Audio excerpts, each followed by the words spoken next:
When somebody's this good with pen, we're gonna talk about it. Pen is so unforgiving and can be so hard to control, and today's artist makes it look completely effortless. Welcome to the 6th episode of Best Art on Earth, the show where I bring you all the best art that's happening right now on our planet. And how do you know it's the best? Because I said. But also, I'm gonna prove it to you with the art fundamentals and break down why this art is so awesome. Today's artist is Caroline Choi. If you're into cute tanks, flowing, surreal pen work, or you just want a piece of art that has really good atmosphere to it, this is the right artist for you.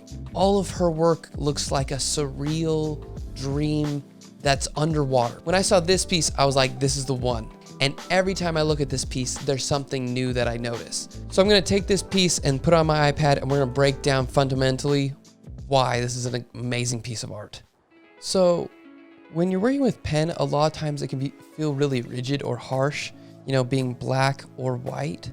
You're gonna see how she uses a lot of these fundamentals to actually soften this up. So by using grayscale, we're saying no color and all value. She's basically got a bright white. She's got, in here, we've got these midtones, or more the grayish midtones, and then she's got straight black. Having a dark, a midtone, and a light could feel really rigid, but if you look at the texture she's got here, it tells me that she used some kind of gouache or watercolor, possibly a Copic pen, to give it some kind of other texture, and all these shadows have it. And what that's telling me is she's done this to soften all of her lines. Instead of having these hard, rigid lines, she's softened them all up, and it really adds to the atmosphere of the whole piece by having that texture inside the shading. Next, let's talk about shape.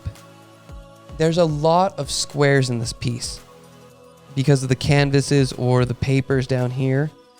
With the really straight lines and hard edges, that could have made this piece feel really rigid, architectural. But by having all these shapes of leaves here, and just all throughout the piece, there's all these different round foliage, it breaks up all these hard edges that you would have seen otherwise. She's also canceling out her lines in a lot of ways with how she's constantly crossing over it with the foliage.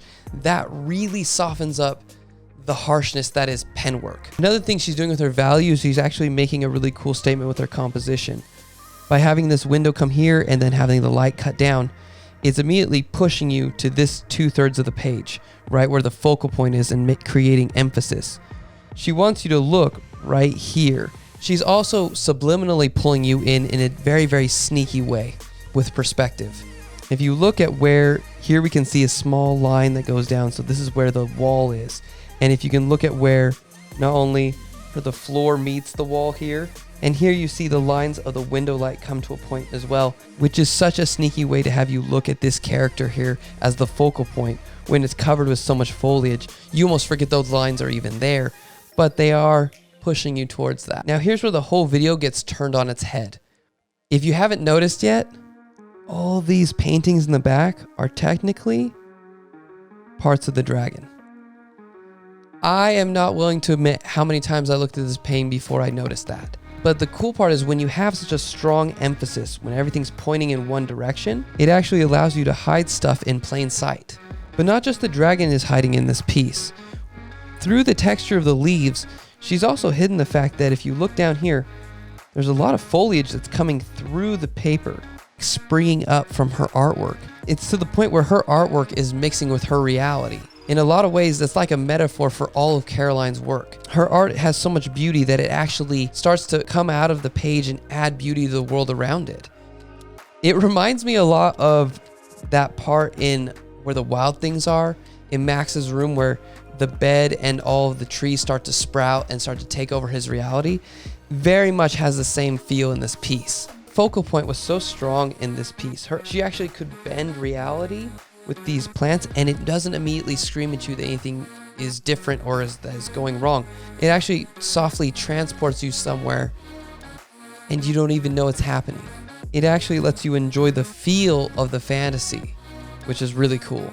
If you like Caroline's work as much as I do, Caroline has an awesome online store that you can buy some of her best work on prints. So go check that out if you're interested. And thank you, Caroline, for letting us look at your work today. And I'll see you guys next week with some more cool art.